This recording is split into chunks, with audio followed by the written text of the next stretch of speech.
xong ý trồng phải là như trồng nhiệt gì sẽ đỡ nhớ ta sầu hết sầu chưa vậy nó nói thì giá ý nó là cho tốn xài cần đợi là họ là sao thì giá của tôi mi tú thì nương một cả đã là do thì nó tôi là thì của tôi cái nó mới tôi cái nó cho là chính này cho là chi cho cái nó sù nữa thì giờ đi thợ chơi cho nhiệt gì sẽ đời ni họ đó họ ba bé sai thợ bi mà sao thợ sẽ sao sẽ nó bé họ chi ta tụ cái nó cho nó buồn gì ta thế vậy thì của sai thì giờ đi rồi nên nó nhớ chỉ sức chè nó số giờ đây là chỉ sản nó bên trên này ạ chè chè nó giờ mới tụ cái nào cho là chi nó ít lơ cả ý là dù họ nó trâu plai cả dù thì tôi lúc rồi thế ạ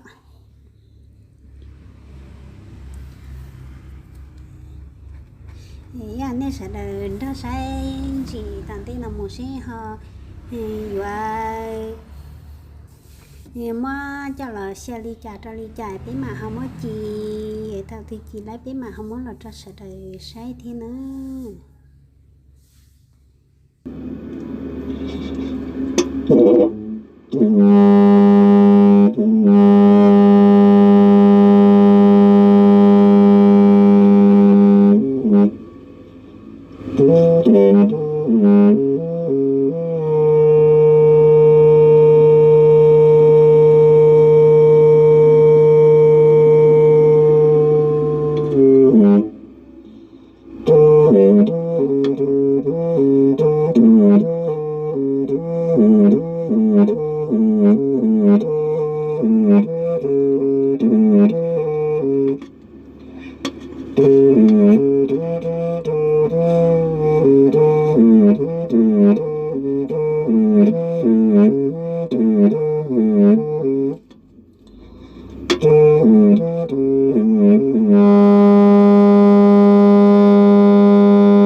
để nó mua chè tứ cụ tứ mới chỉnh ta rồi đó mới chỉnh ta lại chè cụ giờ cá cho mua xe hay ở ly trà thì xì mà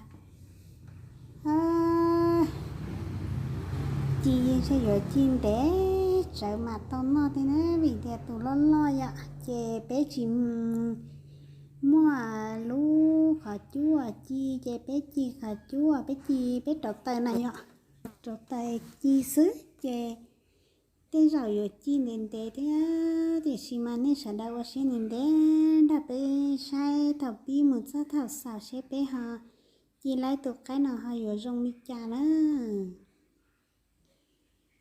em ý chẳng phong như lên từ nhà đây nhà xe là tôn đã bé nọt tao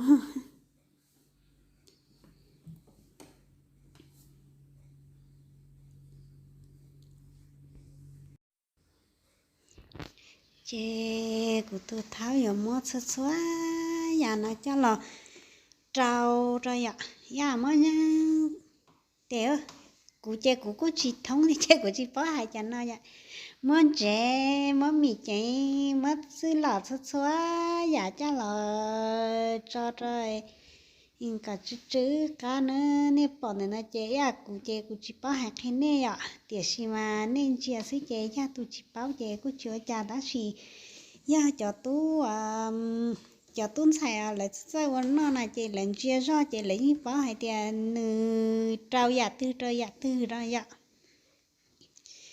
chế bây giờ cho một chi ra bố hầu lú trẻ bé nhỏ hầu nữa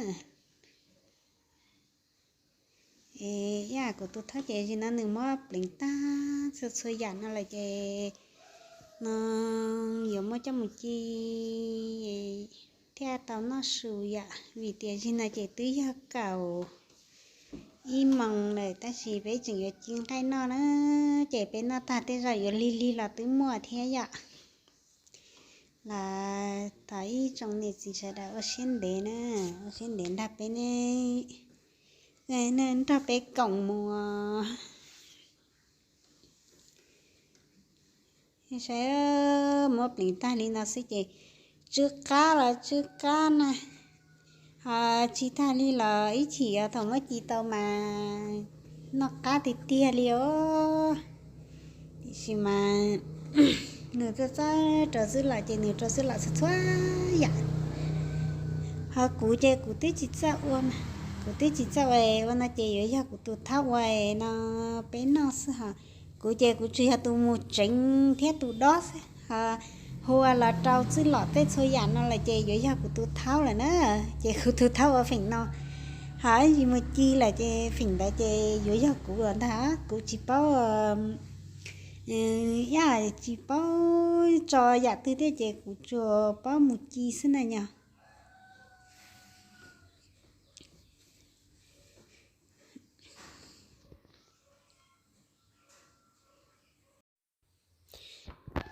tụ năm mùa là chị dùng ba một chi là nó ya thì ya đi dùng một chi là chị giờ tao xin nên thế chị thiết cá thế hả nên sai bây giờ một chi ra bố hầu lú trẻ mẹ nào của tôi mi tú nhót cho hầu nữa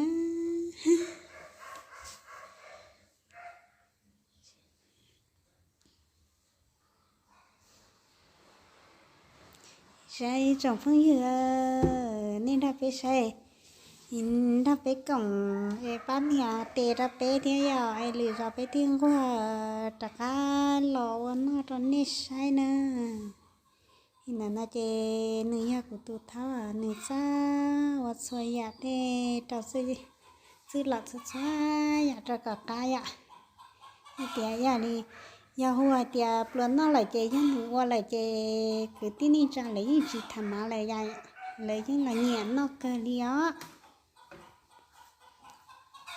cái nữ sa còn nó lên nó này bé cụ tí chỉ sao mà nên này ít luôn cá chè rồi nha cụ tụt tháo lò bé non còn nó chè nửa chè cụ tụt chỉ sao uầy thế kìa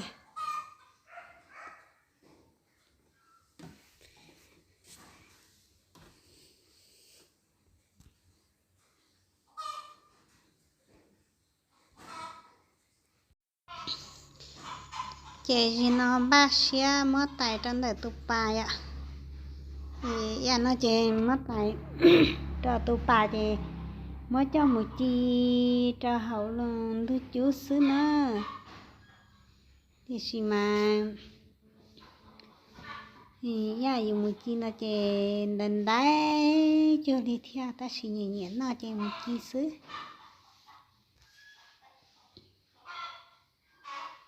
nên sẽ bên nào cá nữaนี่ใส่เตียบล้วนน้ำมันหยดตั้งงเก่าเจชินะเจเมื่อแต่ละลีน่าละเจยงกามุจีแหละเนอะเจชินะเป็นเมื่อจีจะหาลุ้นดูจูน่ะที่ชิมาตัวcáเจไปจีสาวลูกhọ chúหัวจันแต่แดนใจนะเจหนึ่งให้จังใกล้บัวที่อ่ะที่ชิมาตัวนี้ตู้หนึ่งอย่างเงี้ยนั่งใกล้บัวจีเจnó nửa chí hàng anh bùa lên nó thiệt để bé chiên cái lỡ có thể sẽ là đi lại cho nó lại chơi lại những cái chiếc cá nữa thì mà bé chỉ tao nó đến đế là chơi xin trả cá là nó mà cá hả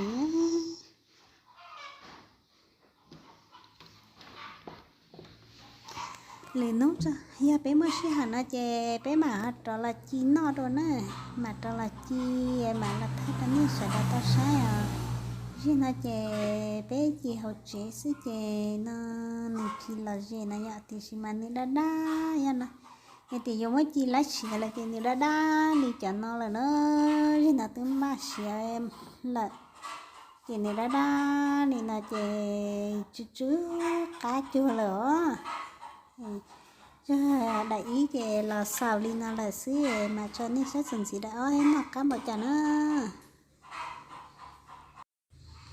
là chơi gì nó xỉa là tức xỉa là chơi nó mất xí mẹ mẹ nó có đa cho xứ ạ anh nên sẽ chỉ nó tụi cái chơi đa thì nó chơi nó cá là nó ý chồng cũng thở cho nên lên thứ gì nhận nó thà bé nào ok à chúng nó chơi nó xưa chọc cốt gió nhá hảo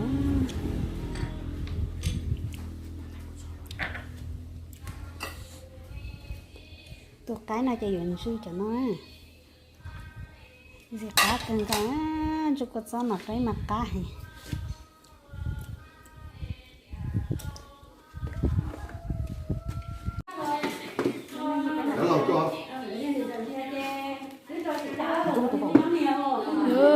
nó cái chục cái rồi. Cái này muốn chạy cho mà. Mua.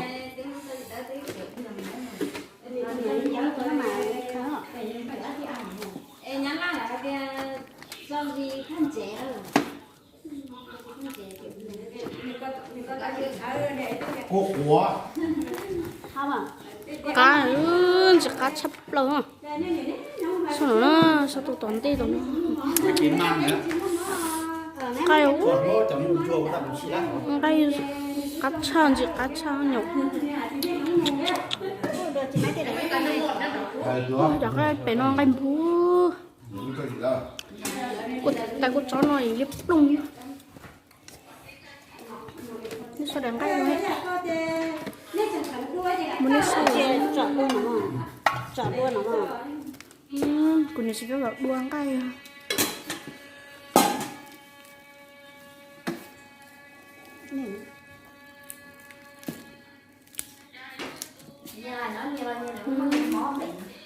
Nước bò nha.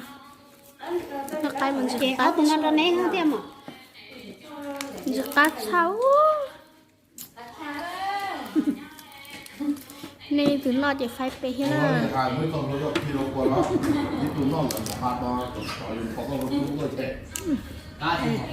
Nè nè.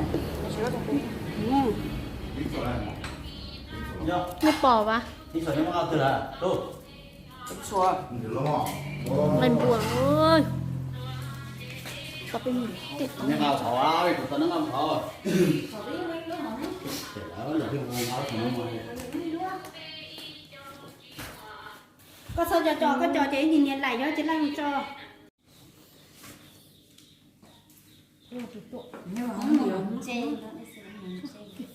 Người có ha. Anh hầm biếu này họ đeo. Đeo con buổi đeo giờ này sang rồi không đeo. Bây giờ chỉ là cái nọ này. Chị nó mà chị ơi. Nó cái chi đây? Nó cái chi cái nó.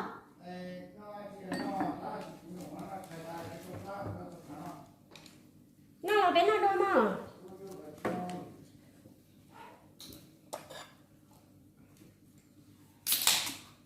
Không biết thì đóng cổ siêu luôn. Lại là chị chạy lo. Nào tôi coi chẳng một cái hay lên thế cho xong rồi. Ôi, nhìn ra thôi này.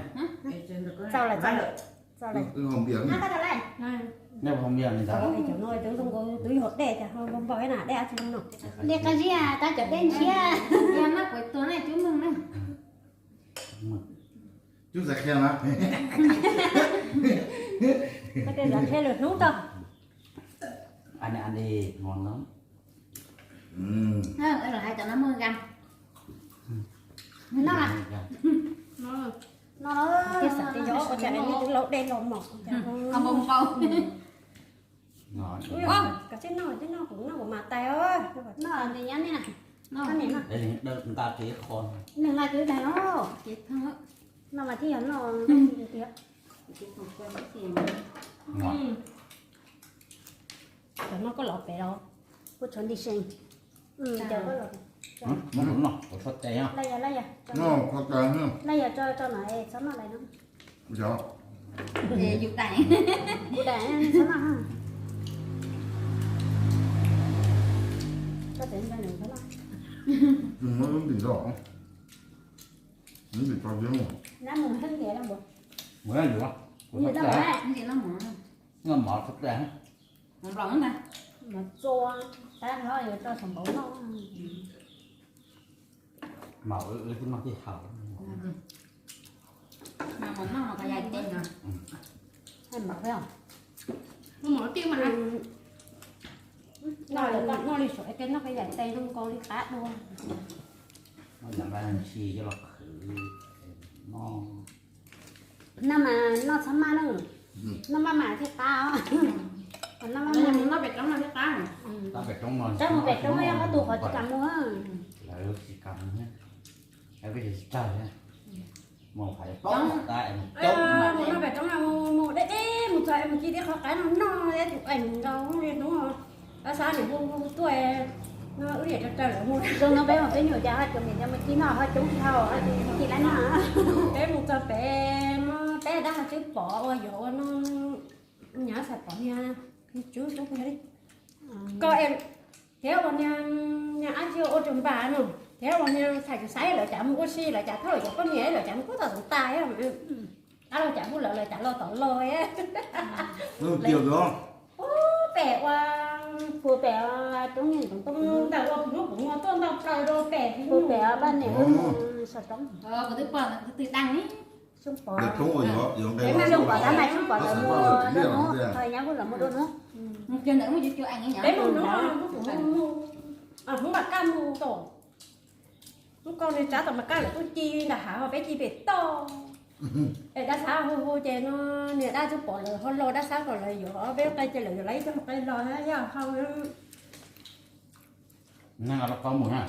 là bé mua nó cũng mua những té em cây nó tội nó cũng mà lấy cái chuyện như là cái cái tôi mở này nhà bác nhà nó nhớ sầu tờ cái sầu tè Người đây đã có nhắm mua được kiện gì lấy tôi nhầm vua ốc rồi. dạ nó cả lại những cái của của chứ nó đã gì dùng mất là ra nhưng mà bữa nay nó đâu chi nữa chi ấy có mất Chi nó sụp ăn. chơi nhá Cảnh tao. mua cái trứng mua này Anh này chi tôi lắm rồi gì đó. Ôi dô. Giống một tuần này. tôi phải em mò lía à Cho ốc trò. đi chợ nè hãy nên luôn rồi nhé phải chợ Cái này Nên là cũng mình gì đó lọ. này có thể còn nhé có thứ chỗ tôi hỏi một tuần nó lo đấy chi À. Mình tôi sửa tiền con ấy. Nào chưa? Đã thăm mình. Dài nữa. Tuần á. Tuần tới giờ tuần á. Có một năm này không? Ngon à. Nên nhắn tin tôi có. Ngon.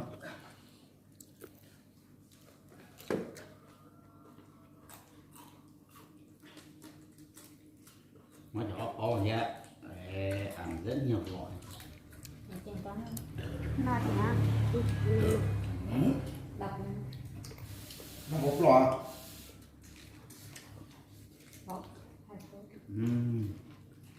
bây giờ nữa 968 358.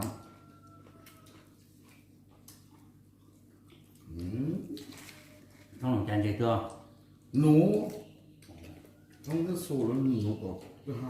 chạy đây thảo cú này bạn lấy cái mưa này cái đó Nó để còn này con này lắc tai nó bỏi. giờ. Rồi Nó coi á. nó dùng nó lực tôi với một cái chai mà tổ có. Cũng bỏ mua. bây giờ một quay video một chạy một quay video hả Anh cần thế thì một tỏ nhớ sợi dỗ, có thì tôi tỏ nhớ sạch cho một trò đó kìa. bây giờ các mình chạy đến mẹ hỏi dọn chơi mẹ dọn chơi thấy chơi cái gì Đừng có dây về mua kéo. Nhà nè.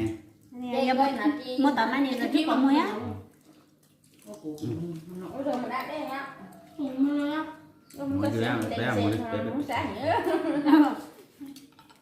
nhà bảo lo hay phải được khó chứ cho dễ sáng ngọt ăn cứ hơn thì nhau nó kìa Nó không phải là cả nhà. Nó là cả. tin nó là một cái được rồi Rồi nha, học đi. với họ tới tuổi thì ô tụi nhỏ nhỏ Đấy, hai cái nhạc quay phim. con đứa họ lúc lâu ngò ngò có gì xe tê tê nó lòng cổng nó Thiệt đó cá đấy. Rửa nó quay nó không nè. tao mẹ sao mẹ quay tôi đã nó ta ra mà là quay tôi con nó thiệt trừ hậu mà trán trừ hậu mình sẽ khác cá sắp lại nhìn thôi Wow. gì nữa chỉ lấy cô cháu cho nó chân câu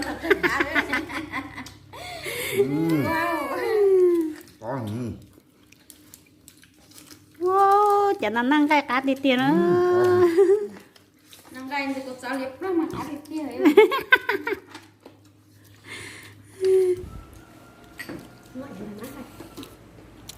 Thì có ốc sao hả? Như là hàng nó nghe có một chiên rồi đường chuối đường chuối là nó tầm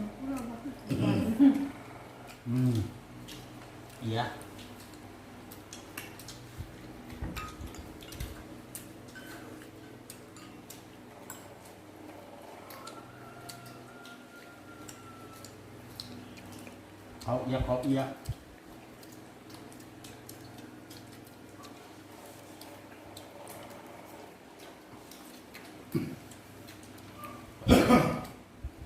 ngon cầu dạ sáu dạ chỉ có cái tiếng mà mà phải gì con nó tôi giải là nó nhau rồi cũng nó bệnh rồi dạ xanh âu gì Còn nó bây giờ nó chọc cá. Chọc cá nhiều nó xuôi à. cái hỏi Nó xuôi à trong chọ. Cho nó trong chọ. đúng mà thì không sao nó mà nó nạp xuống Nó bây giờ nó xuôi. nên tôi học ra tôi trả thuốc nó có của nó như phải cho thuốc và Còn tội. mình nhá hãy bắt qua tôi là tam phong rồi